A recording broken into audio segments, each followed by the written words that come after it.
been on a wonderful human design journey together for about 8 years, and it's helped us tremendously, both personally and in our relationship. And it's having each other to discuss things with and explore has helped so much.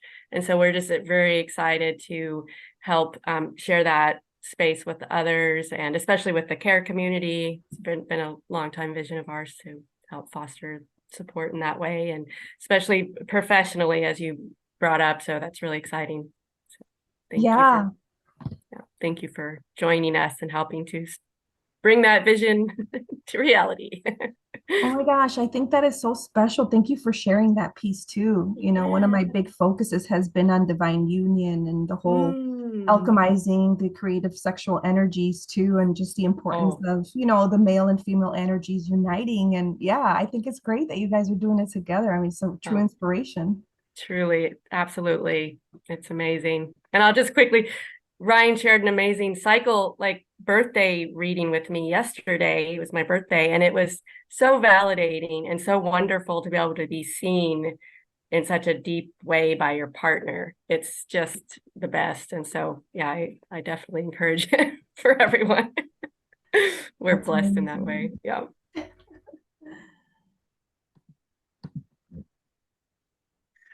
Yeah, human design can be a really powerful tool for couples and relationships, and also for parents and children. That's another area of discussion and topic for exploration that we actually won't go into much depth with today. However, you can certainly combine the charts between a parent and a child, or even, brothers and sisters, sisters and sisters, cousins, you name it, colleagues. Of course, with the workplace, like I said, there's the BG5 terminology that can help to bring in uh, a language that's more appropriate for the business environment. However, it's still applicable, and there's a lot of insights that can be derived and helpful information for being able to understand each other's unique qualities and characteristics and how to respect them and how to Yeah. sort of get the best out of each other in the context of a shared relationship. Um, yeah, so just like I was going on here earlier, just introducing myself a little bit.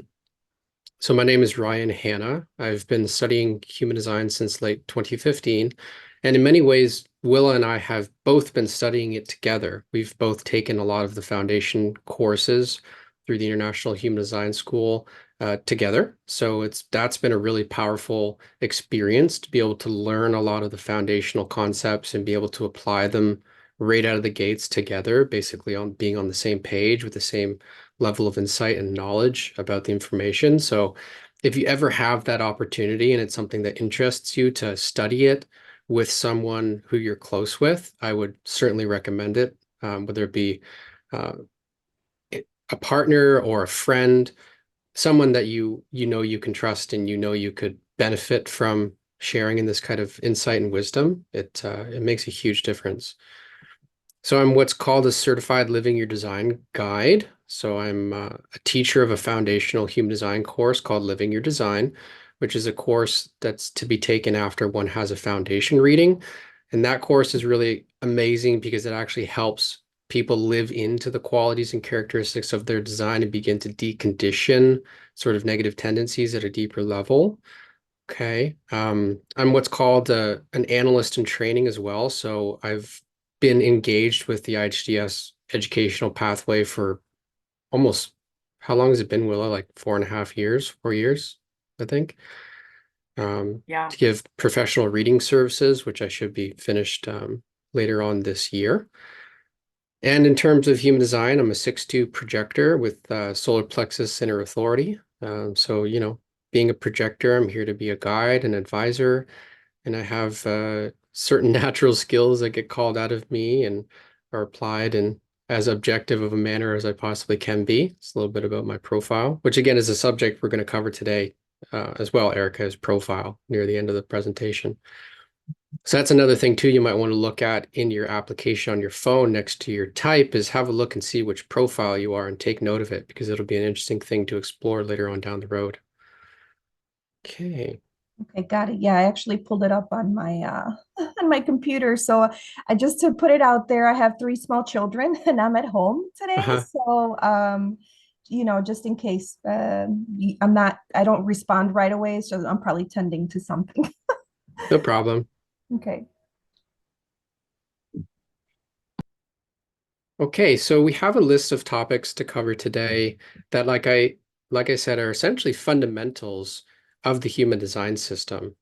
We're going to start by looking at a definition of human design, sort of what it is, and help to give you a better understanding of how the system can help and what its essential intention is in being able to help the individual free their mind and discover their purpose through the application of very simple strategies.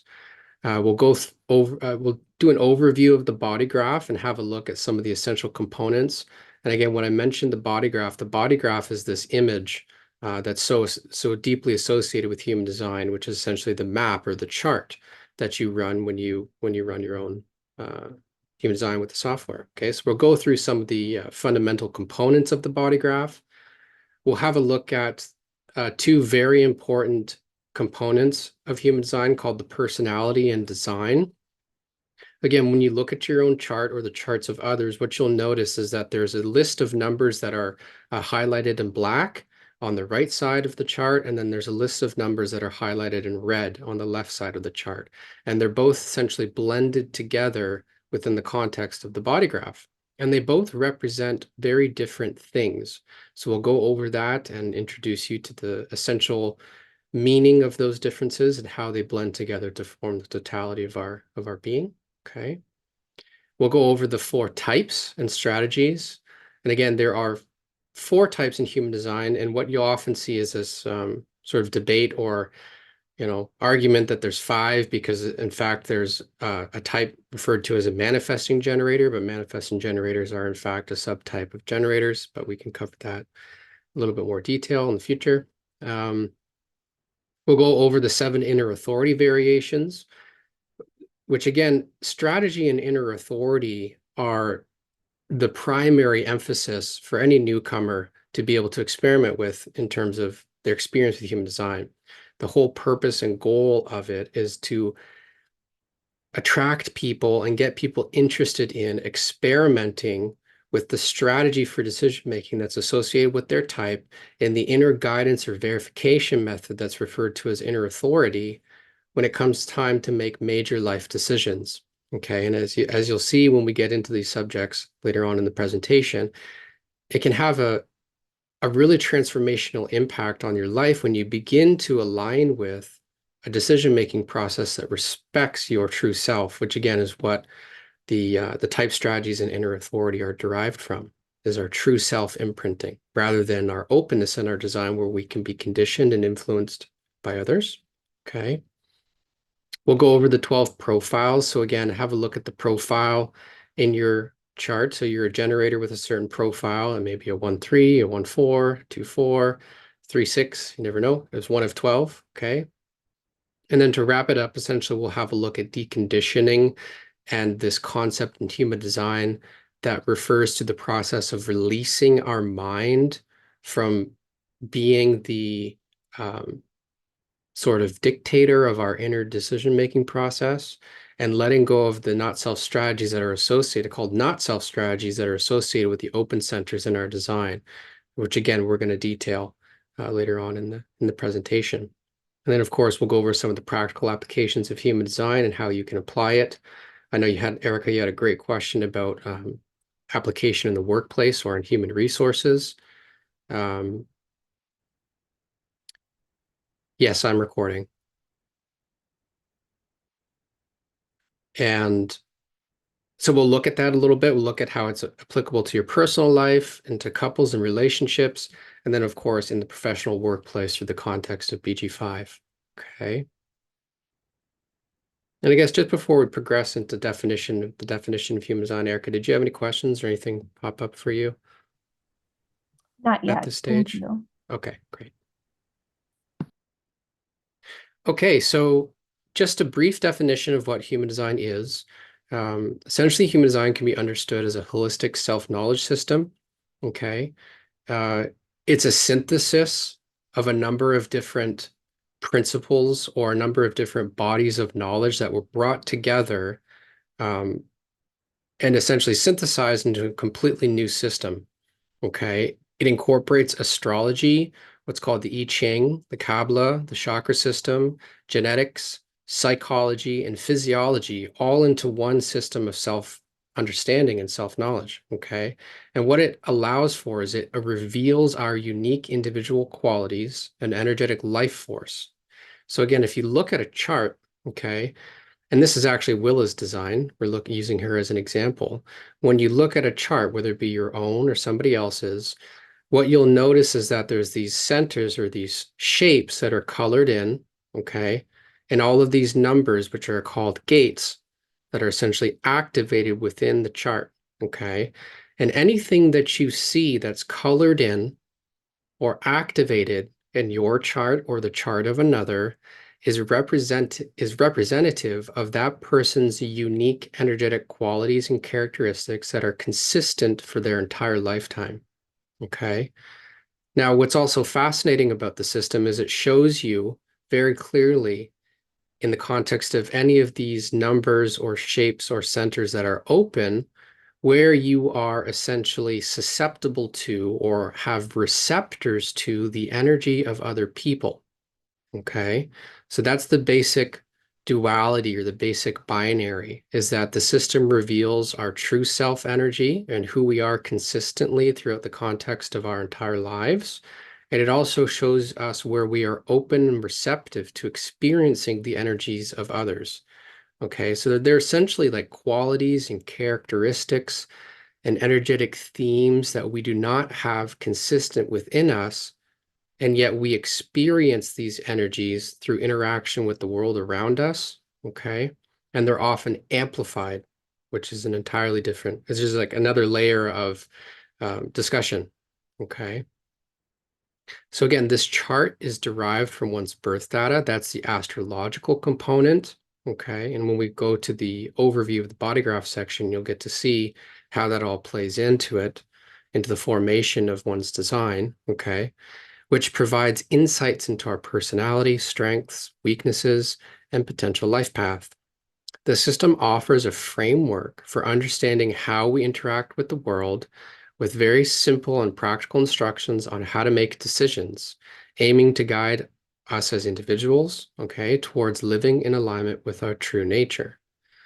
And again, that's what's really fascinating about the system, is it very clearly reveals what our true nature is in a way that can be analyzed, mapped, understood, keynoted.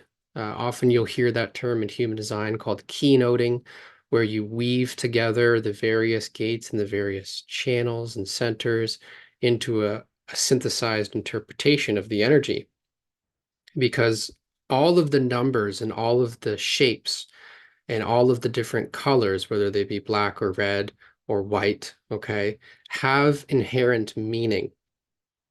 There's no single component or aspect of the system that lacks meaning or doesn't mean anything, okay? Every single component of the chart and every single component of the body graph as a whole can be understood, and it can be analyzed, and it can be seen and used as a map to understand one's inner workings, okay?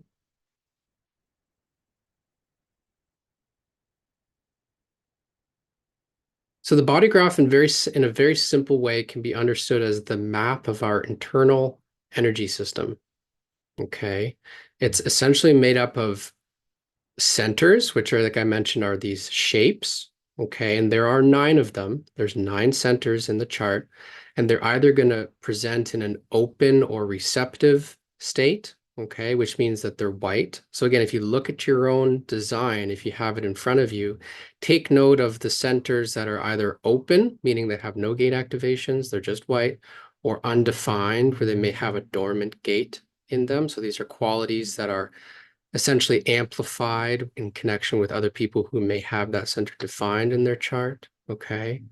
Or the center may be defined, meaning it's colored in. So the qualities associated with the energy Let's say, for example, in this chart, we can see there's a defined throat, a defined G center, and a defined heart center.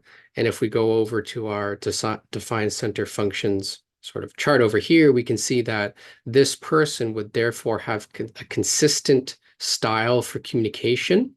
They would have a consistent sense of direction, love, and identity in their life, and they would have consistency of willpower and ego, okay? And that could be understood even further and analyzed even further and more meaning derived from it by looking at the qualities of the channels that actually define those centers, okay, which are these lines that connect the centers to each other. And of course, the gates. And the gates, again, like I mentioned, are these numbers, okay? And in terms of the astrological component, you'll see when you look at your design in a what's called the mandala view, or you have like the astrological wheel around the chart, what you'll see is all of the numbers, okay, associated inside of the body graph are also found outside of the body graph in the mandala. And essentially how it works, and again, this is how the astrological component comes into play, is that when a planet is transiting a certain gate in your chart, so at the time of your birth or prenatal chart, which is the design, which we'll get into in a little bit, the qualities of that gate are brought into activation within your chart permanently. For example, in this illustration, you can see that the sun, so this is symbolic of the sun, is transiting the 13th gate, which brings activation to the 13th gate, which is located in the G center in this chart, okay? So again, when you look at your own body graph, you'll notice that there's 26 activations, 13 on the personality, 13 on the design, and all of those different planetary activations bring very specific themes and qualities and characteristics into existence within your own design and therefore within your own nature, within your own personality, within your own physical body, okay? And yeah, the body graph really is a remarkable glyph, meaning it's like a hieroglyph, okay? It's symbolic, it has meaning. Like I've mentioned many times already, each and every single component of a chart has a very distinct logical significance, okay, that can be understood. And again, we can use this on our personal lives to become more familiar with what our strengths are, how we're designed to interact with the world, where the consistencies of our energies may lie so that we can be more like that, okay, and that we can respect our authentic nature more clearly and more authentically, okay? Like I mentioned, the body graph is made up of centers, which are the shapes, gates, which are the numbers, channels, which are formed when two gates are activated on either side of one another that link the centers together so that the center themes can share energy. Okay. Streams, which are essentially channel pathways that flow through the various centers in the body graph, and circuit groups, which again is more of an advanced topic, and yet it's something worth investigating if you really do form a deeper interest in human design, because it's a fascinating way to be able to understand how all of the energy actually flows through the different centers within the body graph and how that energy is exchanged. So yeah, the body graph really can be studied to better understand both collective human nature and individual human uniqueness, right? So you can study just a blank chart like this and understand like, wow, okay, all of humanity in some way, shape, or form experiences pressure, stress, the themes of ambition, and the drive to develop oneself. Okay, and that's all coming through the context of the root center. So that's like a universal human nature kind of theme. And then, of course, you could look at your own chart and you can see for yourself whether or not your root center may be defined, okay, which other centers it may be connected to. You know, is your root center, if it's defined, connected to the sacral? Is it connected to the spleen? Is it connected to the solar plexus? And of course, when you look at that, you can analyze that and derive a deeper meaning and significance for what that says about who you are and how you operate under pressure, okay? So therefore, it could be said that humanity shares essentially a common template, right? So we all share this same human design blueprint through which we experience human life, relationships, and our connection to the world and universe at large. And yet, of course, when you look at your own chart and when you start running the charts of your friends and family members, you'll begin to see how unique we are and different we are from one another in the context of what we actually have activated within our individual charts and what that means about us as unique people. Okay. And that's again what's really fascinating about human design is that it very clearly illustrates and brings to the surface these underlying mechanics of human nature for us to study at a collective level. So like in sense of looking at how these different themes apply to humanity as a whole, but also in terms of being able to look at our own selves and reflect on how we fit into that collective whole through the context of our own design configuration. Okay. And again, like I said, there's 9 centers in the chart. There's 3 awareness centers. So the spleen, the ajna, and the solar plexus represent different types of awareness. Okay. There's 2 pressure centers. One pressures us to be productive, to survive and be social. And the other, through the head, pressures us to conceptualize and communicate. Okay. So the head center pressures us to think. We have what are called primary motors or energy centers. So as a generator, for example, Erica and Willa, both of you will have what's called the defined sacral center, which represents our sexuality, availability, capacity for perseverance, and our response power. All generators will have a defined sacral, and it will be defined through one of the channels that is linked through the sacral center. And what you can actually do as a generator is you can actually take into consideration which channel you actually have in your design.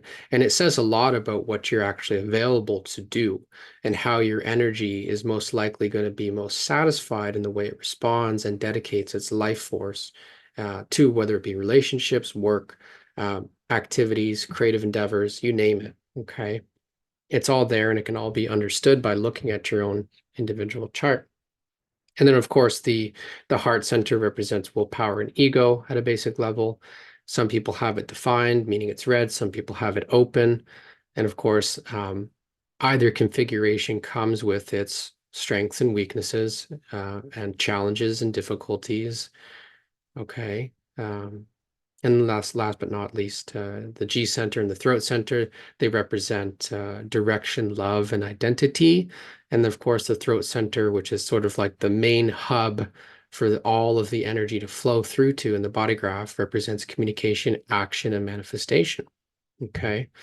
So for example, in my design, you would have seen early on when I introduced myself, I have a defined ajna and a defined throat center to my identity. So here I am with a consistent communication style, right? And with that communication style, I'm able to basically come up with concepts and insights and explain them to you and communicate them to you effectively and efficiently. And that's part of my design and part of my strengths, I guess you would say. Okay, just for one example. But again, when you look at your own chart, take into consideration which centers are defined, meaning they're colored in, and which ones are open.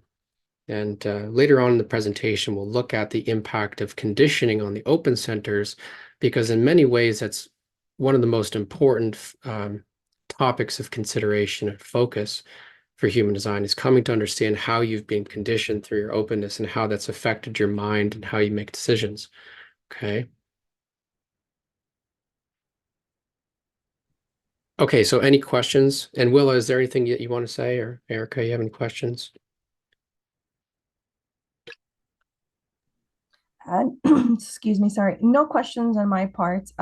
It's just all very interesting information. Thank you. You're welcome. And I know it's quite condensed and, taking a lot of information very rapidly. You can always come back and review this. And again, exploring your own chart through the software with the context of understanding, okay, either the centers that I have in my design being defined represent who I am, or which ones are open represent where I'm open and susceptible to taking in the energy of other people. And beginning, the experiment and the process of awakening with human design has a lot to do with, like I said, understanding where we're open in our body graph and how other people's energy affects us and affects our decision-making process and can essentially move us off track from who we truly are, which again is represented by anything that's colored in or defined in our chart. Okay.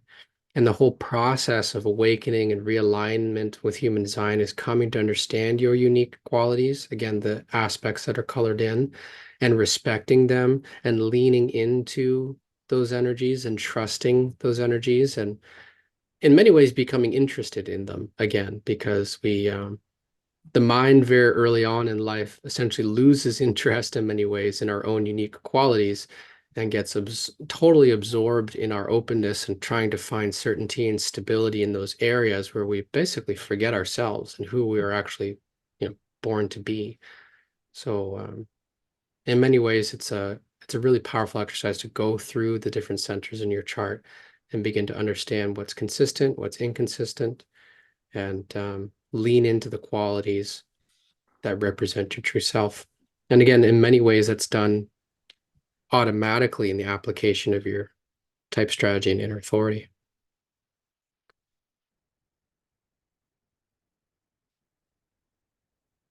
Okay, so this is another really fascinating area in human design and fundamental to this human design system as a whole, is this topic or component aspect called personality and design. And again, when you look at your own chart or the charts of other people in your life, what you'll notice is there's this column on the right with all these numbers in black, and then there's this column on the left with all these numbers in red. And they actually have very distinct significance and meaning in the context of what they represent in our chart. Okay. See, the personality, again, anything in black represents who you think you are or who we think we are. These are energies that we identify with as our personality. So again, if you were to have a reading or if you were to begin to synthesize the information associated with the personality activations in your chart, your mind would resonate to those qualities fairly easily. And it's quite common where people who begin to examine the conscious aspects or the personality aspects of their design quite quickly come to realize that it's true and accurate information relative to their nature and who they think they are, okay? How they interact with people, certain qualities about their energy. It's easy for the mind to identify with the black activations in our chart.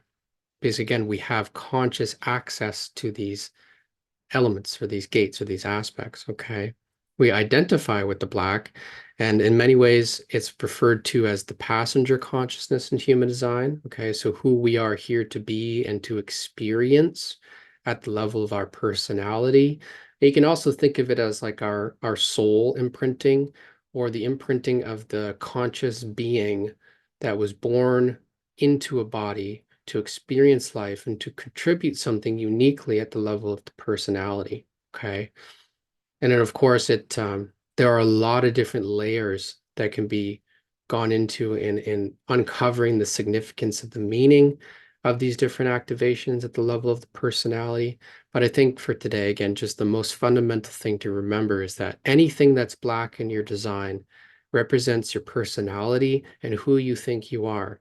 But it's only half of the story, you see, because at an unconscious level, not subconscious, but unconscious, we have what are called design activations. And these are all of the numbers that are in red. And these numbers that are in red in our chart, which you'll see again, it can show up as just hanging gates. They can also show up in channels, right? You can have entire channels in a chart that are entirely red, meaning someone can have a life force energy within them that they don't even identify with as being who they are. And yet, for example, with this chart, you can see that this person's main outlet for communication and who they identify as an individual is entirely unconscious to them. So basically what they say and the contribution they're here to make as a creative individual is something that will always be a bit of a surprise and will be operating at the level of the unconscious, right? The personality has no access to this energy. And it's really fascinating. It's a really fascinating thing about human design, because what it says is that we have these unconscious physical body intelligence activations that represent essentially our genetic inheritance. And that is qualities from our father with the sun, qualities from our mother with the earth. And actually, the rest of these activations are primarily associated with our grandparental or grandparents. Okay. And it's actually a really fun exercise if you bring up your own chart, okay, look at the design sun activation in your chart. And again, if you have the software, you can click on it and you can open it up and you can begin to read the qualities of that gate and the qualities of that line, okay, and do the same thing for the earth. Okay, so this is again an exercise in understanding some of the qualities that you've inherited from your father and your mother. And then again, look at where it is in the context of the chart. So for example, the 14th gate is in the sacral center, the 8th gate is in the throat center. And then just take a few minutes or a few days or a few months. Sometimes it takes a long time to really get it, but consider the quality again of the sun and of the earth activation at an unconscious level, and think about your dad, and then think about your mom, and think about those combinations together, because in many ways these are themes. They're themes that have been inherited from our parents. Okay.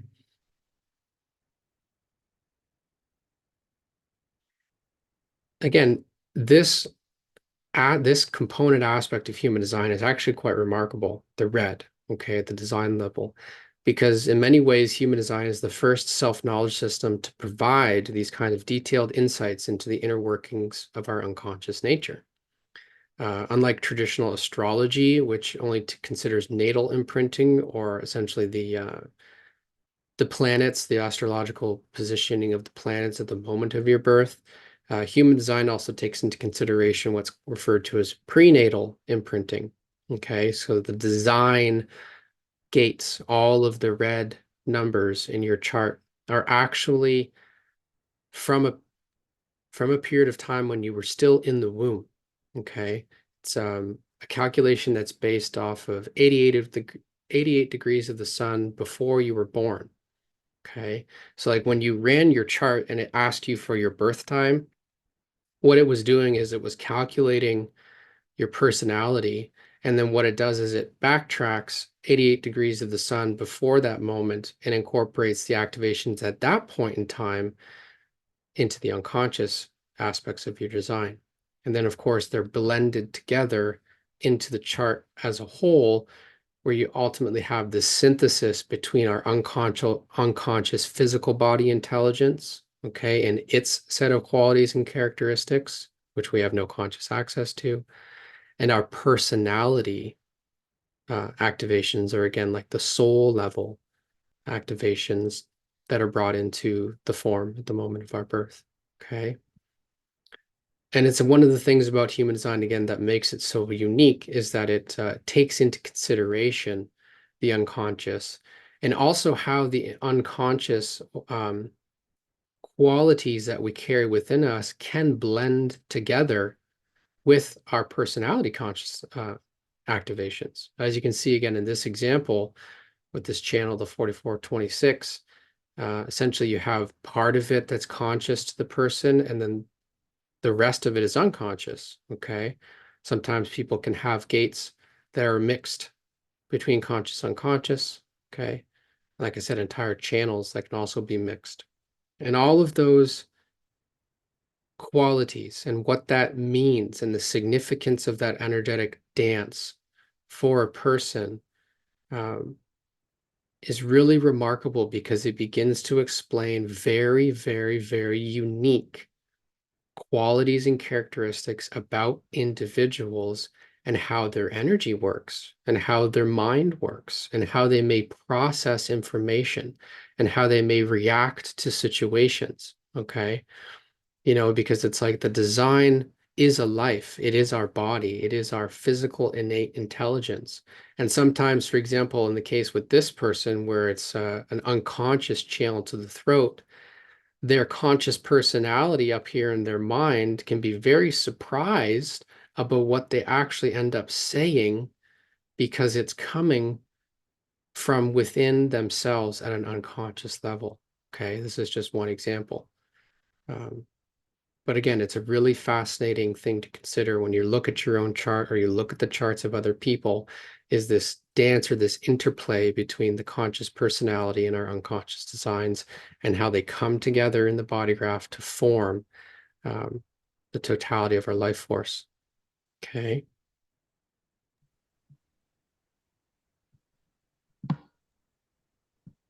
And if Again, I any, might, go yeah, if ahead, I might Willow. add, it's fascinating because it's literally like you can map out kind of the shadow aspects, if that, if you're wanting to go into deep healing or understanding yourself in a deep way, or why you may see these patterns over and over, these consistent patterns, or things that seem like they're always happening to you from the outside, happening from other people. It could actually be that it's what you're carrying unconsciously that you're seeing on the outside of yourself, because it tends to project outward in that way. It's pretty cool. Yes, it's definitely really cool. I actually have a question. Yep. Now, let's say that the person doesn't quite know exactly what time they were born.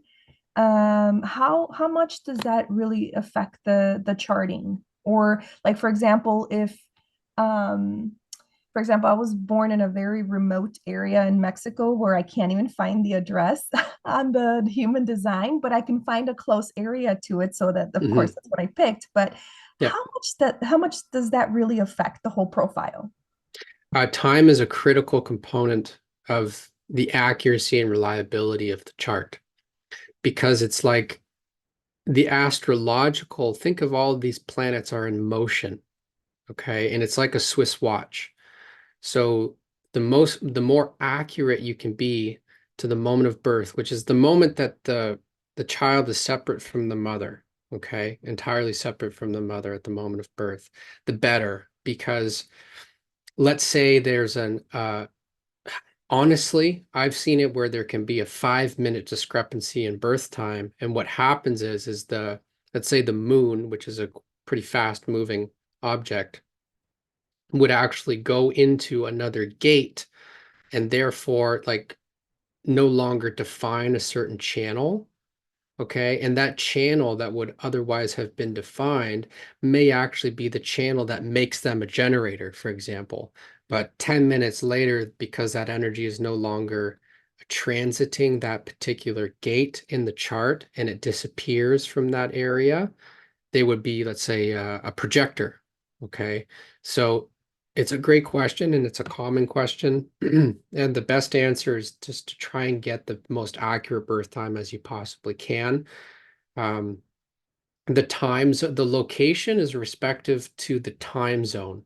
So as long as the information that you put into the charting software for the location is within the same time zone, that's okay. Like you said, you're born in a remote area of Mexico.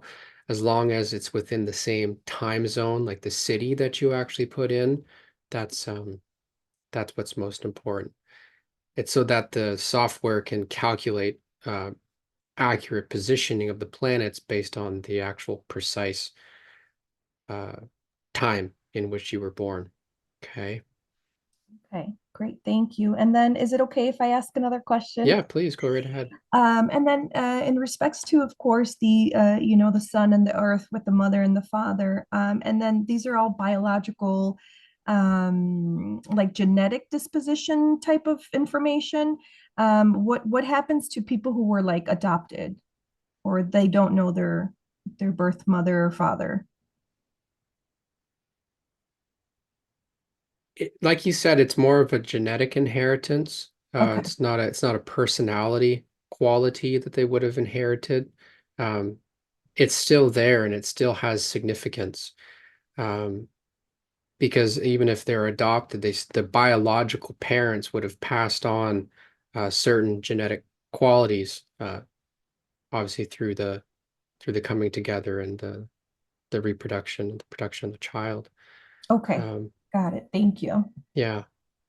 If if you're not adopted and you were raised by your biological parents, or you know your biological parents, let's say you were adopted, whatever the circumstance may be, it's still a very interesting exercise to go through, is to consider the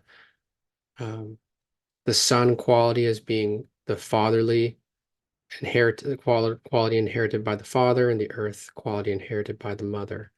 Okay. Got it. Yeah. Thank you. Okay. So yeah, I think that's a pretty good overview of the personality and design. I guess I also mentioned that these two, I didn't actually put it in the presentation, but the personality and the design are held together by what's called in human design the magnetic monopole, which is located in the second gate. There's actually a force that holds these two qualities together, okay, within us. And in many ways in design, it's referred to as a forced marriage. And you'll see that often when you study things called a topic called profile, because profile is derived from the numbers in our personality here. So 0.5, you can see the fifth line, personality, and the first line, design. So this would be a 5-1 heretic investigator profile, okay? The 5 and the 1 in the context of the hexagram structure are not resonant, meaning they're not the same number. They're not harmonious, meaning that it's not a 2 and a 5 or a 5 and a 2. Okay, they're actually dissonant, and that's what you'll see sometimes, is you actually have certain profiles where they're a little bit more challenging to embody and live in, because there's a distance between the physical body characteristics and the qualities, okay, associated with the design activations, and the personality qualities of the activations. A 5-1 be actually being a really good example, because the first line is very self-absorbed. It's keynoted by things like insecurity and the need for research and investigation. And yet the fifth line is a very transpersonal, more public sort of personality. And so that can create paranoia, example with 5-1s, where 5-1s become paranoid that they're insecure in their ability to live into public projection and expectations from others. So these are all different topics and areas of exploration in human design that you can evolve into to better understand your own profile. And again, the profile of your partners. Will had mentioned to you earlier how we've been in this experiment with each other for all these years. And I think understanding our profiles are really important and powerful aspect of human design, especially in relating, because it's like, if you know someone's profile and the qualities of their profile and their type, and you can blend those two together, it can really help to better know them without even getting into all the details associated with the channels and the centers and all the other digits that you see in the chart. Okay, just knowing someone's profile and their type and blending those two levels of understanding can be really powerful in helping to respect unique qualities and characteristics of yourself and those you interact with. Okay. Okay, so, and I do want to be mindful of timing. Erica, it looks like we're going to go a little bit over 11. Is that going to pose an issue for you? I'm just trying to gauge how fast. Should be okay. Thank you, Okay. Ryan. I'll try to be like another 15, 20 minutes. And if you do have to pop out, no problem. I'll continue on and offer it. You'll be able to hear the rest in the recording. Okay, so in human design, there are 4 types. And essentially what types are is this classification or groupings of people based on some essential qualities that show up in a chart, okay? The most popular of all of the 4 types are generators, okay? Generators are actually, and this includes a blend between generators and manifesting generators. They make up over 66, as you can see, 66% of the population are generators. they have a defined sacral center in their chart, and essentially they are here to act as the life force for productivity, for reproductivity, for activity, for doing things, for being creative, for having a sustainable internal energy system that it gives them the ability to respond to life and avail themselves to what satisfies them, whether it be in work, relationships, activities, etc. Okay. And their unique strategy for decision making, so this includes yourself, Erica, and Willa, is to wait to respond. That means you are designed to make decisions in response. Meaning, if you are going about your day and someone comes into the room and asks you a question, hey, are you available to do this with me or for the group or for the family? Okay. It is then the opportunity for you to respond to that question and to pay attention to whether or not you feel available to actually dedicate your energy to that request or not. Okay.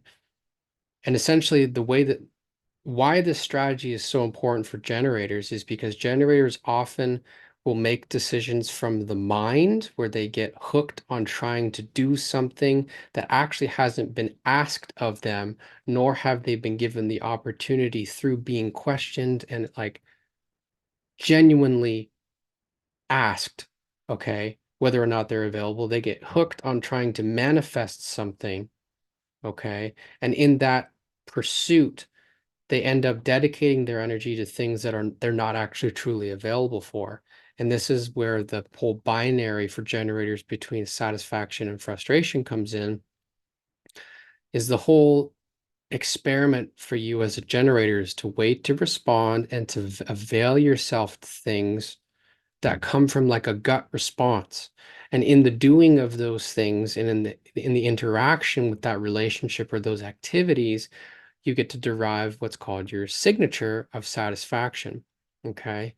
And again, for any generator, the real signpost that you're dedicating your energy to things that you're not truly available for is that you'll end up frustrated. It means you feel stuck. It's like, oh, I don't really want to do this. I don't really want to be around them. I don't even really want to talk to this person or be doing this form of work or engage in this type of activity. Okay. And what often you'll see, and again, you can map it by looking at the openness in the chart, is that generators get hooked through their openness to do things or to engage in relationships. Again, like I said, without actually giving themselves the opportunity to wait to respond and make a decision from that place of being asked. Okay. And yeah, again, the experiment in being a generator is to wait to respond. And once you're asked, or once you hear something, or once you see something that you feel within yourself, you're truly available to engage in, then you dedicate your energy to that activity, to that relationship. And you also honor when you're not, meaning if you're asked to do something and your energy is like, no way, that's not for me. It's to experiment with really honoring that response, or that no, I'm not available response. Okay. And maybe, Willa, is there anything that you'd like to share about that, given the fact that you've had all these years of experimenting with it? Uh-uh. No. No, no, it's good. No, it's a bit, for some people, it can be very clear. For others, it may not be. Mine is kind of veiled, Neptunian, spiritual. So it's always a bit of a mystery. But it's a very physical, and you might just find yourself moving towards something like in your house. It can be just very small, mundane things that get you from one thing to the next throughout your day. It kind of depends, or it could be these big kind of life decisions. It's the full gamut, I would say. Yeah. And even Erica, do you find yourself, do you resonate with that description of responding and having Yes, energy and availability? I definitely do. Yes. Yeah. And so yeah, the signpost, remember, is you're satisfied in the activities and the relationships that you're engaged in, and that's how you know that you as a generator are likely using your energy in a way that will light you up. and bring you a sense of happiness and joy, and again, satisfaction, or you'll feel frustrated, you'll feel stuck, you'll feel like, oh, I can't really do this, or I'm not available to do this. This is really irritating. This is not what I want to do with my energy. Okay. And again, what's really remarkable about human design is that it's it's very clear, right? You're either satisfied or you're frustrated, and that's the main signpost that you can begin to experiment with, and the main activity and sort of strategy that you can begin to experiment with, and how you dedicate your energy and who you dedicate your energy to, and for how long, right? All these different questions that come along with being a generator and working, and how you dedicate your capacities. Okay.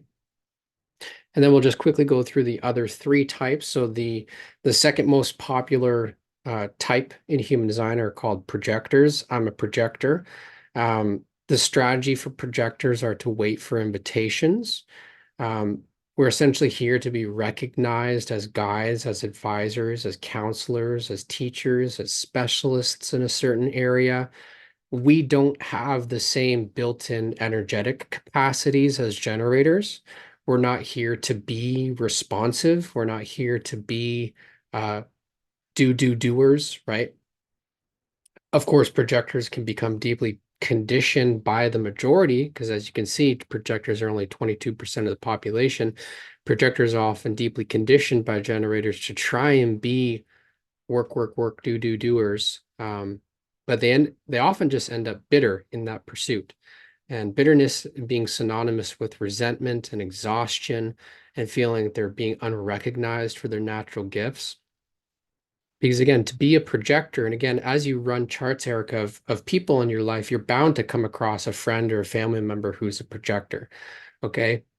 And what you'll notice is either they're successful and content and essentially happy with their position in life because people recognize them for their advice, for their guidance, for their expertise, or they're bitter and exhausted trying to keep up with the energy types and do things and try to keep everything, hold it all together in their life, but they're not really operating as a projector. And in my experience, both personally and the projectors that I've worked with and seen and interacted with, is more often than not, projectors again are deeply conditioned. They're bitter.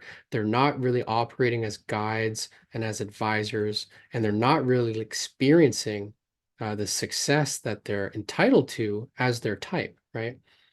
And of course, success doesn't mean that you're going to be a multimillionaire. It's the kind of success where you can, as a projector, help somebody to achieve something through what you say and how you guide a situation. Okay. Projectors are known to have a very focused and absorbing energy, right? And they work best one-on-one with other people.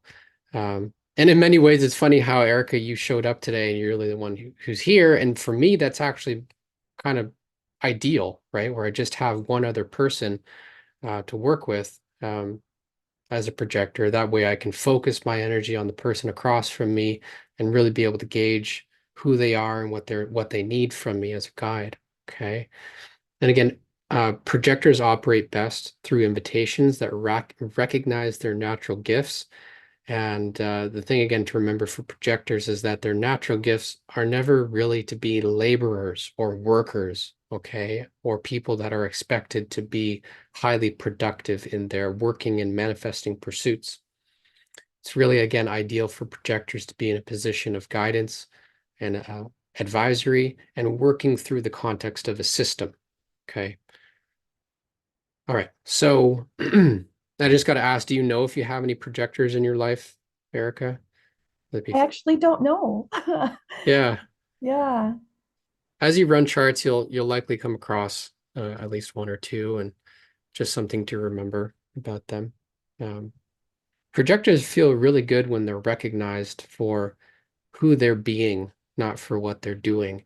And Yeah. going back to the chart, you can see in a projector's chart the channels that they have defined, and projectors are here to be recognized for their channels, right? So that life force energy, but that life force energy will never be what it is for a generator, in that all projectors have an undefined sacral center, okay?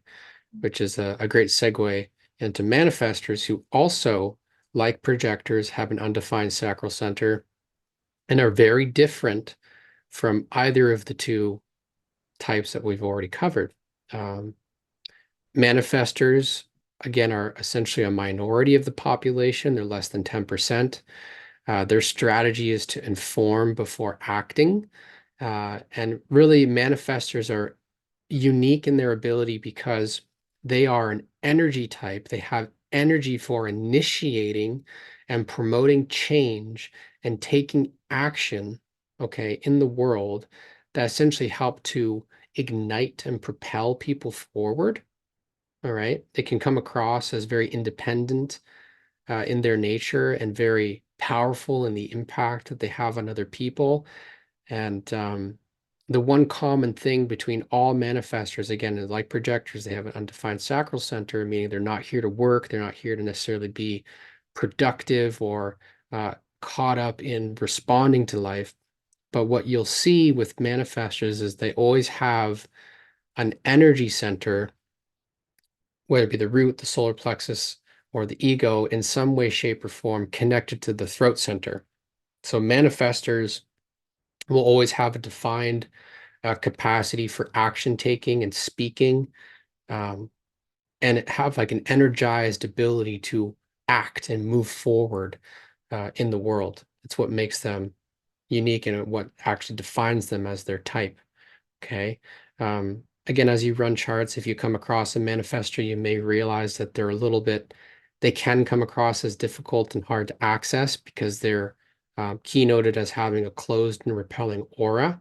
They literally push other people's energy away. And in many ways, it's part of their gift and being able to have impact on those around them. But again, it's one of those things where as you take in the knowledge and as you take in this information, it only really comes to life once you run the chart of someone you know well enough to observe them over a couple of days or a couple of weeks or whatever it may be, to see these qualities in their nature really shine through. Okay. And yeah, manifestors are can become very angry and irritated when when other people attempt to control them.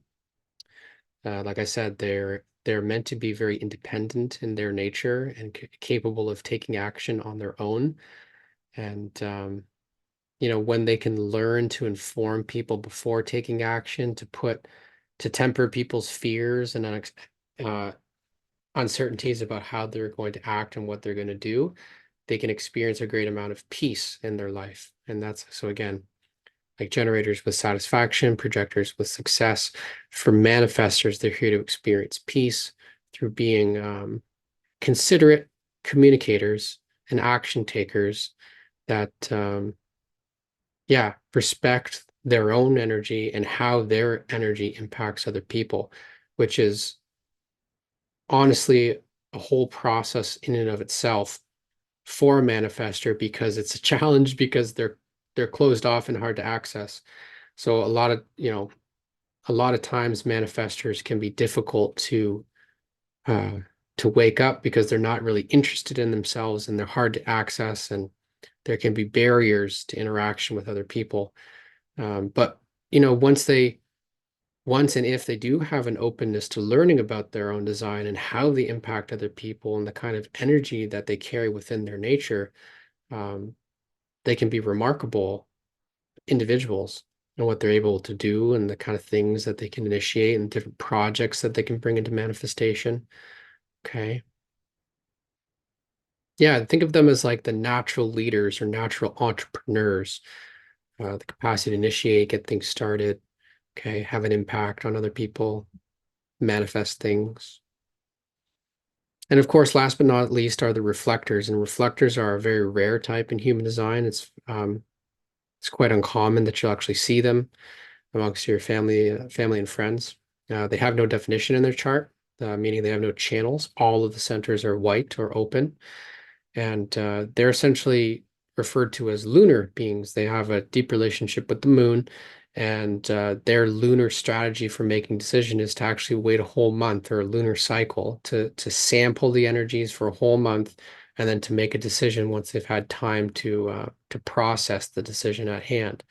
And again, for reflectors, like projectors, the decision-making strategy of waiting for invitations and waiting a full lunar cycle, or for big things, like important things, like where you're going to live, what you're going to study, who you're going to be in a relationship with, things that last for a long time in terms of the impact ramifications of saying yes or no to that decision. Okay. And yeah, their binary is surprise or disappointment. You know, they can come across as very disappointed when they think that something that seems permanent today in their life ends up shifting and fading away the next day. Okay. And it's for them to understand that they have this ever shifting identity and sense of self um, that can be disorienting if it's not understood for what it is, but can actually bring in great surprise to their life um, when they expect or sort of accept their changing nature as natural to who they are. Ultimately, they're here to mature into wise and objective individuals that again can reflect back the energy of others. Um, you know, like the health of group, again, reflectors, they can be like mirrors of the energy of other people. It's really remarkable. You know, and in many ways, if you think about it, they operate ideally as hubs of a community where they can sort of assess a situation and really reflect back, like I said, the health or well-being of a group, so the group can actually see itself objectively for what it is, not just subjectively caught up in the drama of the group dynamic. Reflectors can be very helpful in their ability, like I said, to assess and judge and see things from an objective perspective because they're reflecting the energies that they encounter. Okay. So yeah, most of the charts that you'll see, and it's likely that most of the people in your life, Erica, are either generators or projectors. It's a little bit less common to see manifestors, and it's very rare to actually come across a reflector. Okay. Yeah, and each one of them, like you can see, has a very unique decision-making strategy, and that decision-making strategy respects the core essence of who they are as a type.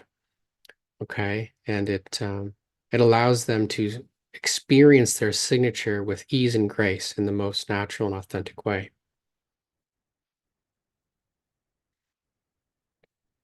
Okay, so when we look at the types, you'll see that they all have the same strategy.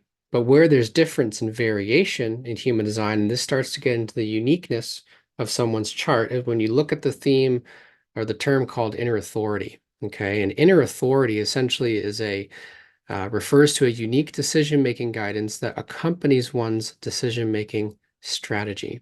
So again, Erica, as a generator, you'll have a defined sacral in your chart, and yet if you look at your chart, does it say solar plexus emotional or does it say sacral for your inner authority? Can you see that? Solar plexus emotional. Okay, so for you, your inner authority variation is actually emotional, okay, versus Willa, who has an open or undefined solar plexus, and her inner authority is sacral, even though you're both generators, right? So your decision making, call it guidance or process as a generator, is one that requires more time being emotionally defined in order to find clarity. So let's say someone comes to you and they ask you, hey, are you available to do this? It's a good practice being emotional to say, let me get back to you. Let me feel into it. Let me see how I feel about it tomorrow. Ask me again tomorrow, right? Because as an emotional being, which we both have solar plexus, emotional inner authority, um, we're always sort of moving up and down our emotional waves, which colors our mind and it colors our inner feelings about things, right? One day you can feel really high on your emotional wave and really passionate and excited about doing something with someone. And the next day you feel really low and you feel really sad and you feel really melancholic and kind of like, oh no, I don't really want to do that. And then the next day you're up again, right? And being an emotional person, that's sort of what it's like. There's this up and down wave, like almost like being on a roller coaster. And the strategy again, or the technique in having solar plexus emotional definition is to give yourself some time to wait through your wave and to not necessarily make spontaneous decisions as to how you dedicate your energy, right? at being emotional. Whereas Willow, on the other hand, again, like I said, having an open solar plexus and having sacral inner authority as a generator, for her, it's existential. It's how she responds to something in the now moment is her correct yes or no. Okay. And again, these inner authority variations are applied to all the different types, right? So again, for example, a projector. So I'm a projector, but a projector type with splenic or spleen inner authority, which is like a survival awareness. It's an existential survival awareness. Okay. Will have a very different internal guidance process for decision making than a projector with solar plexus emotional inner authority like me. Okay. Even though they are both here to wait for invitations, right? One will know existentially through their splenic inner authority whether or not that invitation or that situation is correct for them to offer their guidance to. And one may find clarity and depth only after some time has gone by. Again, if you have a solar plexus emotional projector, which, that applies to me. These inner authority variations are very important to respect in our deconditioning process as individuals, because every time we honor the mechanics of our inner authority dynamic, okay, whether it be solar plexus, sacral, spleen, heart, ego, etc., what you're actually doing is you're respecting what is consistent in your nature, okay? And what is consistent in your nature in terms of what's defined or colored in your chart, okay? Because remember, I mentioned this earlier on, we're always going to have open centers and gates that influence us and try and in many ways distract us from our unique process, okay? And that's often what we're used to doing in terms of making decisions is we make not self decisions, we make decisions through our openness. And yet when we begin to honor our unique inner authority variation, respecting our strategy of our type, you're taking a step forward uniquely as yourself rather than as your conditioned self. Okay, you see? And that's why, again, with human design, you hear it all over the place. Strategy and inner authority. It's like the foundation of waking up is because you are respecting what's consistent and unique about your nature and you're applying it, you're yielding to it, you're following that inner guidance. Okay. And over time, what it does is it aligns us to the correct relationships, to the correct work, and we end up finding our signature as a result. Okay. And yeah, each one of the inner authority variations has a number of different qualities, characteristics associated with them. And you can always analyze someone's chart uniquely to see how that may, differ. Because again, like I said, we both have solar plexus emotional inner authority, Erica. And yet, if I look at our charts, there'll be different channels there, there'll be different gates there. So there's slight differences that make us unique. And at the same time, share in common certain inner authority variation. Okay. Does that sort of make sense? Are you following along with that? Yes, definitely. Thank you. Okay, great. And again, this is another really powerful subject when you begin to run the charts of people right? If you have a family member or a close friend who has solar plexus emotional inner authority, and like I said, they're a projector, it would be natural to encourage them to take some time before accepting big invitation to really feel into whether or not that invitation is correct for them, you know. Or again, being a generator and they may have an undefined or open solar plexus with sacral inner authority, it would be to encourage them to actually respect their existential response and not just avoid out of fear, the potential for conflict or uncertainty around a decision, right? Or nervousness, which would be associated with having an undefined solar plexus, right? It's to encourage them to really respect their existential response and not sort of give way to a nervous, emotional energy in how they make decisions. Okay. Okay. And so another major component of human design, and this is bringing together now type, strategy, inner authority, and what's called profile. So another major component of human design is called profile. And profile, in a very simple way, and we kind of looked at this when we looked at the personality and design, okay? You being a 5-1, Will is a 5-1, I'm a 6-2, okay? Profile represents our costume in this lifetime. And it's essentially the role you are here to play in the fulfillment of your life's work and purpose, okay? For example, a 1-3 generator or an investigator martyr generator is very different than a 5-2 generator, okay, or a heretic hermit generator. They have different roles to play and respective karma to live out, all right?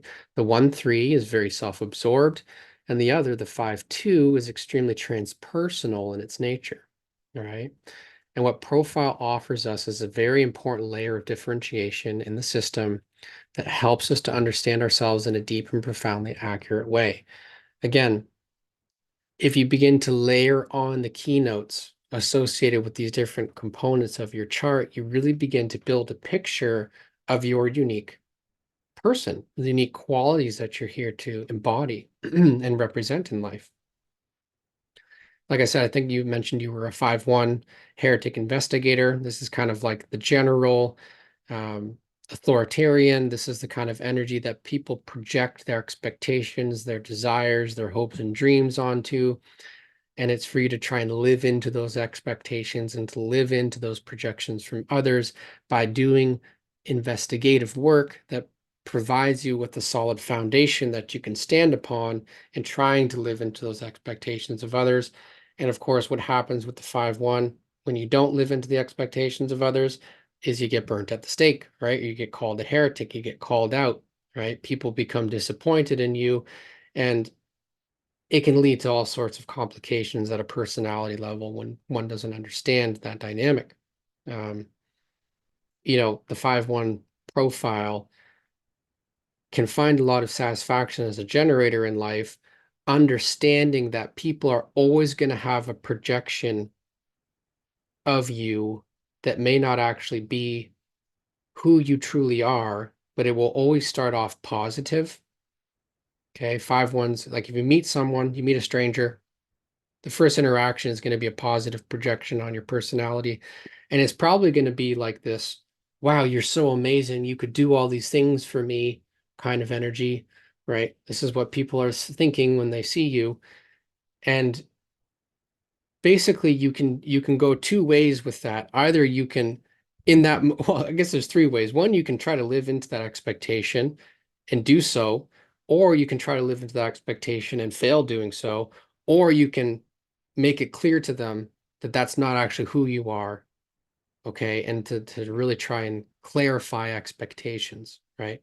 Because again, the 5-1 profile, it comes with a lot of projection. It comes with a lot of expectations. It comes with the ideal that you'll be able to be someone's savior, that you'll be able to help them in times of need, right? And that you'll have practical, well-investigated solutions that can be applied to other people in times of crisis when it's convenient for them, right?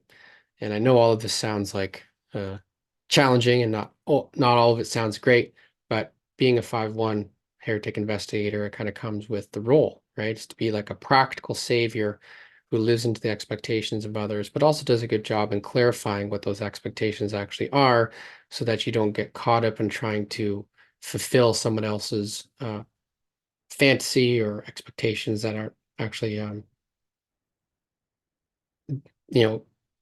capable for you to do. Um, does that resonate, Erica? Is that Tremendously. right? Yes, thank you. So you It, see, right? So you got profile, it's its own story, right? And all these different qualities and characteristics that go with it. And then if you link that to your type, now you've got a generator with the availability to respond in practical ways in order to live into the expectations of others, right? Okay. And like I said, there's 12 profiles. So everybody's going to have some type of unique combination between their type, their inner authority, their profile. And of course, you can go even deeper by looking at what's called the incarnation cross, which you'll probably see in your software, which takes into consideration the sun earth activations, right? And your profile and your incarnation cross have a deep relationship with one another because they're really like representative of your life's work and the costume that you're meant to wear in the fulfillment of that work. Okay.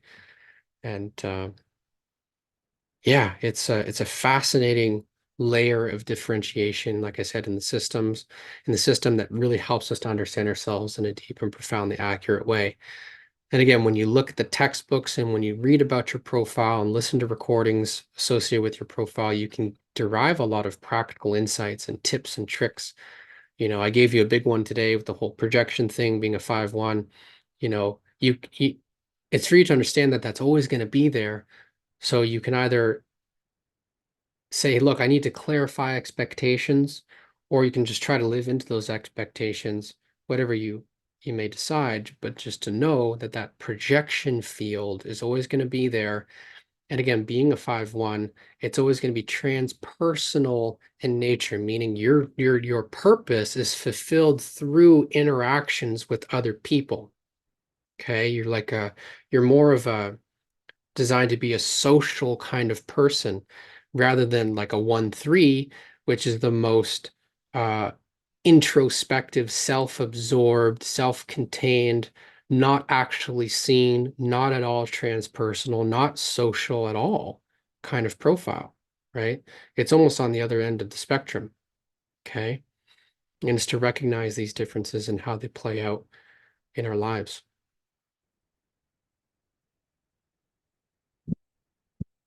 And of course, the real work with human design is the process of deconditioning.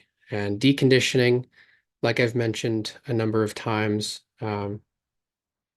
occurs when we begin to apply our strategy and our inner authority and respecting the roles of our profile in our day-to-day life. Okay. Because what happens is to all human beings, okay, no matter how smart you are, no matter how well educated you are, no matter the quality or style of parenting or upbringing that you experienced, all of us, okay, because we have openness in our designs, whether it be through the centers themselves or the channels or the gates, all of us in one way, shape, or another, by the age of 7 years old, have already developed what are called deep not self strategies through the openness in our design. And these not self strategies are basically like they're voices in our mind that distract us from honoring and respecting our true self qualities and quantum and applying our strategy and inner authority as a natural process in life. Okay. And what human design does is it teaches us how to bypass our conditioned mental habits. Again, like I said, by applying our strategy and inner authority in decision making. And like the design, so the red, I mentioned how the red components in a chart are a really fascinating breakthrough in self-knowledge.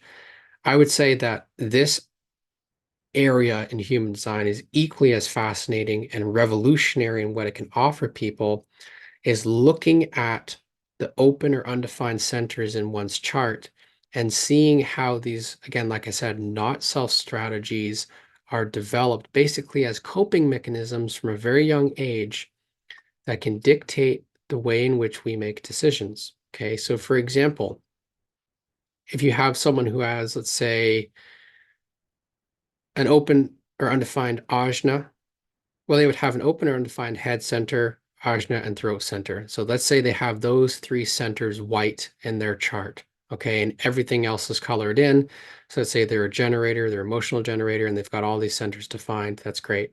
That, if you just look at the not self strategies, what you would have is someone who's always under pressure to think about things that don't matter. Their mind is always, always, always going to pretend to be certain about the things that they're thinking about. And in many ways, out of fear, because they have an undefined or open throat center and they don't think anybody's ever going to pay attention to what they have to say, their mind will always try to come up with ways of attracting attention to themselves. Okay. So think about that as a construct that you may embody in your life, right? The not self mind of that person would pressure them to attract attention to themselves, and they're certain that's what they should be doing, even if it frustrates them deeply. They'll do it over and over and over and over again. And the only thing that their mind will be concerned about is coming up with answers to other people's questions, trying to look smart, right? And certain and intellectually consistent, and trying to attract attention to themselves by speaking first, speaking loudly, or trying to advertise their voice and force their voice out into the world. Okay. And knowing this isn't knowing all of this information is not beneficial to the person, like the analyst or the coach, right? This is about the person themselves waking up to the effect of their own conditioning on how their mind dictates the use of their own energy, right? So like I said, if this person's centers were all defined, they would be a generator. Rather than waiting to respond and dedicating their energy and respond, they're out there initiating conversations because they're certain that that's what they need to do in order to answer everybody else's questions. And they're constantly caught up in that drama and that dance, right? Always, always, always thinking about things that don't matter, pretending to be certain about those things that don't matter, initiating conversations, running around, trying to attract attention to themselves, never taking a moment to pause and wait to be asked so that they can tune into their own availability. Okay. And again, the real work in human design is this process of deconditioning the impact or the strategies associated with our open centers from how they control our decision-making process. And as you can see, just by looking at each one of the 9 centers, they all have very unique not self strategies that are associated with them. People with an undefined or open root center, their shadow is to always rush and hurry. Hurry, hurry, hurry. Rush, rush, rush. Because they're taking in and amplifying the pressures of others. And if they're not able to self-regulate that pressure, it ends up showing up as them rushing around, trying to be free. So they rush through projects only to find that the faster they do things, the faster new things show up. I think the classic example is like you got an undefined root center and you work in an office and your boss loads you up with all these tasks, all these projects, and says you got a month to do them, and you get them done in a week and a half just to be free from the pressure and expectation to get it done. And then your boss looks at you and says, wow, okay, you got that done real fast. I gave you a month. You got it done in a week and a half. Here's some more. And then you get loaded up again with more work, right? And then just that person continuously rushing through projects or rushing through life, it's going to frustrate them. Again, if they're using example as a generator, right? So the deconditioning tactic or the technique would be to slow down, to wait to respond, don't rush around trying to get things done faster than they need to be done, right? And again, the more charts you run, the more you'll see that it often shows up in you have more than one center. So it can be a combination of different things that are all playing into someone's mind and affecting the way they think about themselves and how they need to perform in relation and connection with other people.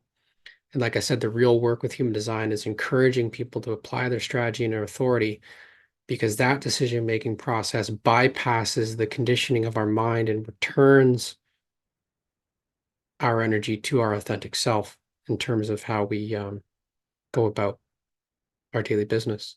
Okay. And it's a process. It takes time. It's recognized in human design that deconditioning is something that occurs over the course of 7-year cycles, right? So you enter into human design, you say you learn about your type, you learn about your strategy and inner authority, and you start practicing those techniques in your daily life. you're bound to go through a process over the course of 7-year cycles of releasing these old conditioned tendencies and adopting an inner working strategy that respects your true self and letting go of, because think about it. Think about someone with the pressure to think about things that don't matter, pretending to be certain, attracting attention to themselves. Think about all the different things that they have hanging off of them because of that, whether it be relationships or projects or self-initiated endeavors, all these different things, right? It's like we fill our lives up with our not self as a result of making decisions in those areas.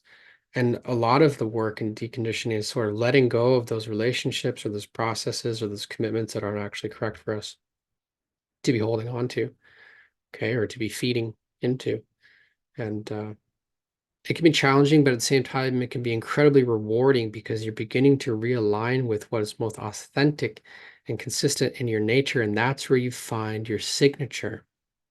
You find your satisfaction, your success, your peace, your surprise, not through the not self strategies, but through honoring your type, strategy, and inner authority. See what we get for each of the respective types when you allow your mind or your conditioning to make decisions on your behalf is you get the not self theme, which is the frustration, the bitterness, the anger, disappointment. And yeah, human design is the mapping with the very specific set of instructions that we can follow on how to evolve beyond our conditioning and realign with our authentic life. And it's a process. It's a living process. It's something you live into. It's not just theoretical. It's application based. And that's why it's really beneficial to have like a friend or a partner interested in human design as well, because they can help to call out your conditioning and help to support you in facing it and releasing it and honoring and adopting your type, strategy, and your authority. Okay. In many ways, like I said, with the foundation course of living your design, that's basically the whole purpose of it, is to support people in their deconditioning experiment and to be a place and a community for conversation uh, as people, as these things come up for people and as they begin to face their inner not self. Okay. Are there any questions that you have about that, Erica, or anything that comes up for you? Not so much right now. Thank you. All right. So great. So yeah, like I mentioned earlier on, there's three main application to human design. There's the personal application, where you learn about your unique chart, type, strategy, and authority profile. There's also relationships where you could combine two charts together, okay, and you can analyze and learn about the unique relationship qualities that exist between two people and see how you affect each other, okay, and see, maybe there's a new channel that's formed, or a new center that's brought into activation, or maybe you both share an open center in a certain area of the chart and what that would be like to relate, okay? So all of those different insights can be derived at the level of relationships. And of course, last but not least, there's the professional application as well, which ties into your question with regards to human resources or HR, which is can be studied through BG5, and there's a whole website. If you just search BG5 human design, you'll find that there's on Google, you'll find that they have their whole website dedicated to that area of the knowledge, and you can actually run your BG5 chart, which is like your original human design chart, but it'll give you business specific terminology and strategy associated with your design, because it's all founded on the mechanics of the original BodyGraph, but given a business language for better understanding in that environment. Okay. Thank you. Yes. All right. So that's it. I know we've gone a little over time here, but thanks for hanging in there. I hope you found it insightful, useful, helpful. Yeah, if you have any questions, feel free to reach out to me, either on the Telegram thread, or you can visit my website, and be happy to help you out.